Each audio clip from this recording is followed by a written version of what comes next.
what is the difference? And probably throw in there maybe land trust in addition. Yeah, and that's actually, when you're looking at trust, first of all, there are all different types of trust. Now, the trust I referenced earlier, that revocable living trust, is basically referred to as a probate avoidance trust. So that's more for your estate plan. It doesn't give you any asset protection, but it gives you the estate planning through the probate avoidance. Well, you still utilize an LLC to get the limited liability protection. But then that LLC, those units would be owned in the name of the trust.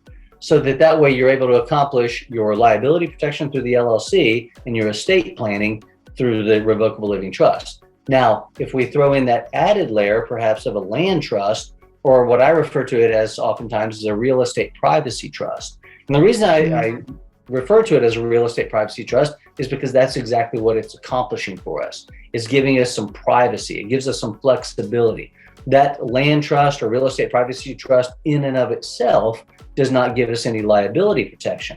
The way we get the liability protection is by having that limited liability company, the LLC, that is the beneficiary of that land trust or real estate privacy trust.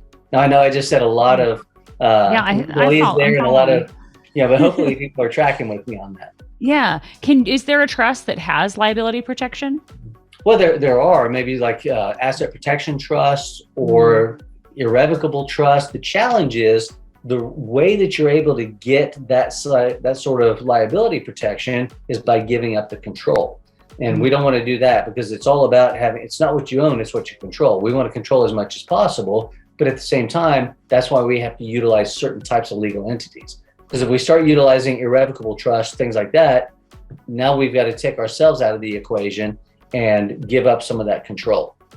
Interesting. I didn't know you had to give up control for that. I have a lot of clients who purchase in the name of a trust, and they do it in there's a state of Pennsylvania that has a transfer tax when you deed it into an LLC from your personal name, except if it's a trust, but you give up your asset protection, it sounds like, unless you do a revocable trust, right?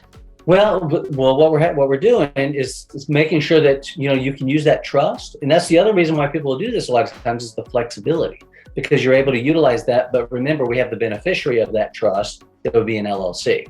Got it. Okay. So that's how because I know Pennsylvania can be a pain, and they get so, but there are always strategies and maneuverings that we can execute to make sure that we're able to get around some of these challenges. Yeah, because it's a 2% transfer tax. So what does it typically cost if you're going to set up a trust and have a beneficiary of an LLC?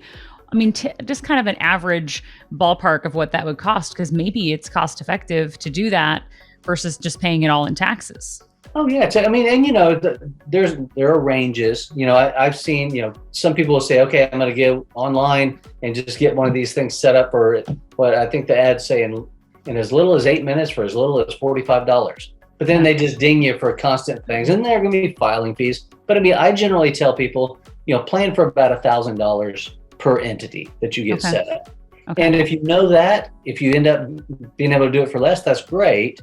But as long as you've kind of budgeted $1,000, then you look at it and say, okay, that was money well spent, because you're not going to be paying that on an ongoing basis. You pay for it once, so that you're able to avoid that, and you get the protection, and you get some of the tax benefits. You get a lot of tremendous advantages.